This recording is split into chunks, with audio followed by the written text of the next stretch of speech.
ವ್ಯಾಪ್ತಿಯಲ್ಲಿ ಒಂದು ಕೊಲೆ ಪ್ರಕರಣ ಮಧ್ಯೆ ಆಗಿದೆ. ಅದರಲ್ಲಿ ಮೃತರಾದ ಹೆಸರು ಅನಿಲ್ ರಾಥೋಡ್ ಅಂತ, ಸುಮಾರು 45 ವರ್ಷ. ಅವರು ವಿವಾಹಿತರಾಗಿದ್ದಾರೆ ಮತ್ತು ನಮಗೆ ಬಂದ ಪ್ರಾಥಮಿಕ ಮಾಹಿತಿ ಪ್ರಕಾರ ಅವರು ಒಂದು ಖಾಸಗಿ ಫೈನಾನ್ಸ್ ಅನ್ನು ಮಾಡ್ತಾರೆ ಮತ್ತು ವಕೀಲರು ಕೂಡ ಆಗಿದ್ದಾರೆ. ರೆಗ್ಯುಲರ್ ಪ್ರಾಕ್ಟೀಸ್ ಮಾಡ್ತಾರೆ. ಕೆಲವು ನಮಗೆ ಪ್ರಾಥಮಿಕ ಮಾಹಿತಿ ಸಿಗುವಂತೆ ಅದರ ಪ್ರಕಾರ ಅವರಿಗೆ ಪರಿಚಯ ಇರೋರು 3 ದಿನ ಬಂದು ಮಾಡಲಾಗಿದೆ. ಈಗ ಅದ್ರ ಬಗ್ಗೆ ಈಗಾಗಲೇ ನಾವು 3 ವಿಶೇಷ ತಂಡಗಳನ್ನು ಮಾಡಿದ್ದೀವಿ.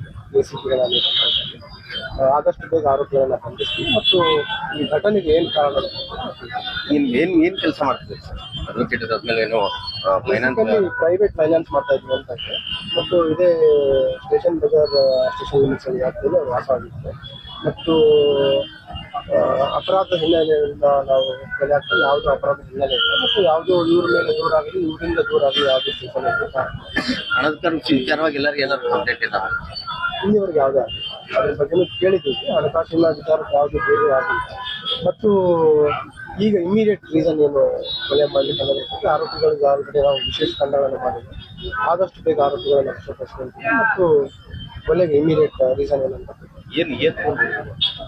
ಹರಿತವಾದ ಆಯುಧಗಳಿಂದ ಕೆಲವು ನಮಗೆ ವೈಜ್ಞಾನಿಕ ಸಾಕ್ಷಿಗಳು ಬರ್ತಿದೆ. ಅದರ ಮೇರೆಗೆ ನಾವು ಪ್ರಾಥಮಿಕವಾಗಿ ನೋಡಿದ ಪ್ರಕಾರ 3 ಜನ ಅವರಿಗೆ ಪರಿಚಯ ಇರುವ ಆರೋಪಿಗಳು ಬಂದು ಹಲ್ಲೆ ಮಾಡಿದ್ದಾರೆ.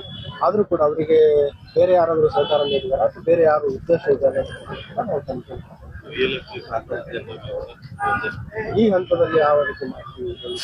ಆರೋಪಿಗಳ ಒಂದು ಬಂಧನದ ನಂತರ ಅವರ ಒಂದು ವಿಸ್ತೃತವಾದ ವಿಚಾರಣೆ ಏನೇನು ಕಾರಣ ಇದೆ ಮತ್ತು ಇವರಿಗೆ ಆರೋಪಿಗಳಿಗೆ ಮತ್ತು ಏನು ಮುಖರಾಗಿದ್ದಾರೆ ಅವರಿಗೂ ಕೂಡ ಏನಾದರೂ ಇತ್ತೀಚೆಗೆ ಏನಾದರೂ ಭಿನ್ನಾಭಿಪ್ರಾಯ ಅಥವಾ ಜಗಳ ಆಗಿತ್ತ, ಹಣಕಾಸಿನ ವಿಚಾರ ಇದೆ, ಎಲ್ಲ ಆಯಾಮಗಳಲ್ಲಿ ನಾವು ತನಿಖೆ ಮಾಡಿದ್ದೀವಿ. ಆದಷ್ಟು ಬೇಗ ಆರೋಪಿಗಳನ್ನ ಇದೆ ನಾವು ಆಫೀಸ್ ಅವರ ಕಚೇರಿ ತರ ಕಾಣಿಸ್ತಾರೆ. ಘಟನೆ ಆದಾಗ ಒಂದು ಗೊತ್ತಿದ್ದೆ ಪ್ಲಾನ್ ಮಾಡಿ ಕೆಲವು ಇದ್ರ ಪ್ರಕಾರ ನಮಗೆ ಅವ್ರ ಪರಿಚಯ ಅವರೇ ಮಾಡಿದಾರೆ ಅಂತ. ಬಟ್ ಏನೇ ವಿಲ್ ಇನ್ವೆಸ್ಟಿಗೇಟಿಂಗ್